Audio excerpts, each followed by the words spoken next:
निष्पक्ष चुनाव और लोकतांत्रिक मूल्यों का ध्यान रखने के लिए चुनाव आयोग को इस पैरोल के लिए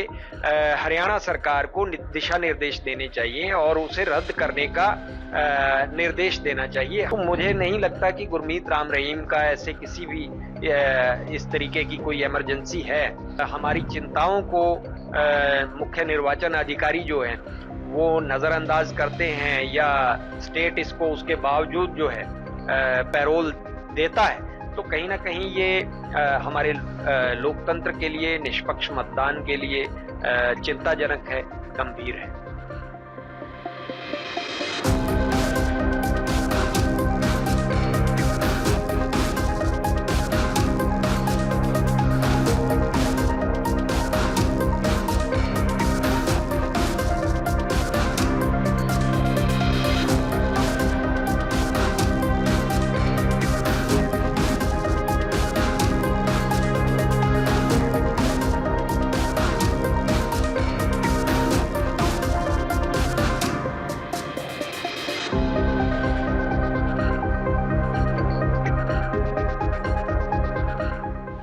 पिछले दिनों जो एप्लीकेशन आवेदन लगा है पैरोल के लिए, उसमें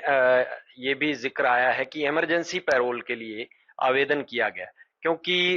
जब आदर्श आचार संहिता लागू रहती है तो इलेक्शन कमीशन ऑफ इंडिया की हिदायतों के अनुसार किसी भी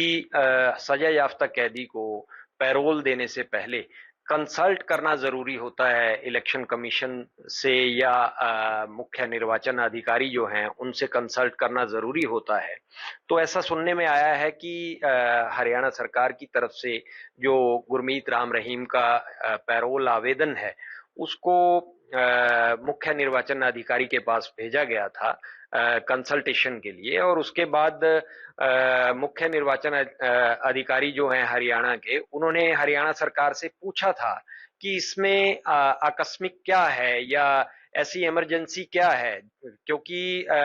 ऐसा भी मीडिया रिपोर्ट से मालूम हुआ है कि गुरमीत राम रहीम की तरफ से जो इमरजेंसी पैरोल के लिए आवेदन किया गया है उसके अंदर किसी भी इमरजेंसी का या किसी भी आकस्मिक कारण का हवाला नहीं दिया गया है। तो आपका क्या राय है, क्या होना चाहिए इस पे? हमने अपनी तरफ से एक इलेक्शन कमीशन ऑफ इंडिया और मुख्य निर्वाचन अधिकारी हैं जो हरियाणा के, उनको एक पत्र लिखा है, और उस पत्र के अंदर हमने डिमांड किया है कि जिस तरीके से हरियाणा के अंदर अपने विधानसभा इलेक्शंस को लेकर के आदर्श चुनाव आचार संहिता जो है वो लागू है, और इस दौरान किसी भी कन्विक्ट को पैरोल देने से पहले सोचा जाता है, तो गुरमीत राम रहीम जो है वो एक आम कैदी नहीं है, वो एक प्रभावशाली व्यक्ति है, और जिस तरीके से मतलब उसके पिछले रिकॉर्ड को हम लोग देखें तो लगातार 2 दशकों से वो किसी ना किसी पार्टी की फेवर में, पॉलिटिकल पार्टी की फेवर में अपनी स्किन सेव करने के लिए फतवा जारी करता रहा है, और इसके अलावा वो अपने करोड़ों श्रद्धालु होने का दावा करता है, और लगभग पिछले 2 दशक से हम लोग देख रहे हैं कि हर एक चुनाव के अंदर राजनीतिक दल जो हैं वो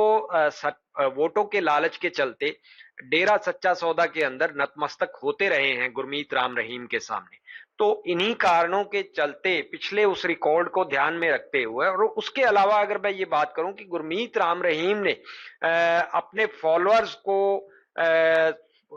उनको हथियार बना करके उनकी वोटों का एक तरह से सौदा करता रहा है वो, तो एक निष्पक्ष चुनाव और लोकतांत्रिक मूल्यों का ध्यान रखने के लिए चुनाव आयोग को इस पैरोल के लिए हरियाणा सरकार को दिशा निर्देश देने चाहिए और उसे रद्द करने का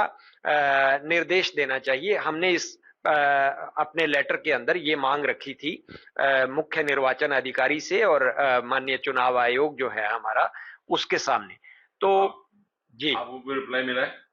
नहीं, अभी हमारे पास ऐसा कोई रिप्लाई नहीं आया है, लेकिन अभी जो जानकारी आई है कि चुनाव आयोग ने इस मामले में हरियाणा सरकार की तरफ गेंद उछाली है। हालांकि पैसा पहले जो कल तक ये जानकारी थी कि चुनाव आयोग की तरफ से, निर्वाचन अधिकारी की तरफ से हरियाणा सरकार से पूछा गया है कि इस आवेदन के अंदर इमरजेंसी क्या है। जब कोई इमरजेंसी नहीं है तो इसके बावजूद अगर निर्वाचन अधिकारी की तरफ से आज ऐसा सुनने में जैसा कि आ रहा है कि निर्वाचन अधिकारी ने अब जो है गेंद हरियाणा सरकार के पाले में डाल दी है कि आप पैरोल नियमों का और विभिन्न शर्तों का पालन करते हुए गुरमीत राम रहीम को पैरोल दे सकते हैं। तो हमारा सवाल ये है कि जब कोई ऐसी इमरजेंसी नहीं है, क्योंकि the Haryana good conduct prisoner temporary release act के अंदर सेक्शन 5 जो है उसमें इमरजेंसी पैरोल को लेकर के भी स्पष्ट कहा गया है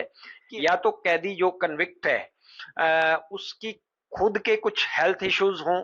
या फिर उसकी ब्लड रिलेशन में फैमिली में कोई डेथ हुई है या कोई मैरिज है। तो इस तरीके की इमरजेंसी है, दो तीन रीजंस जो हैं जिस वजह से उसको इमरजेंसी पैरोल दिया जा सकता है। तो मुझे नहीं लगता कि गुरमीत राम रहीम का ऐसे किसी भी इस तरीके की कोई इमरजेंसी है। बावजूद इसके अगर हमारी चिंताओं को मुख्य निर्वाचन अधिकारी जो है वो नजरअंदाज करते हैं या स्टेट इसको उसके बावजूद जो है पैरोल देता है, तो कहीं ना कहीं ये हमारे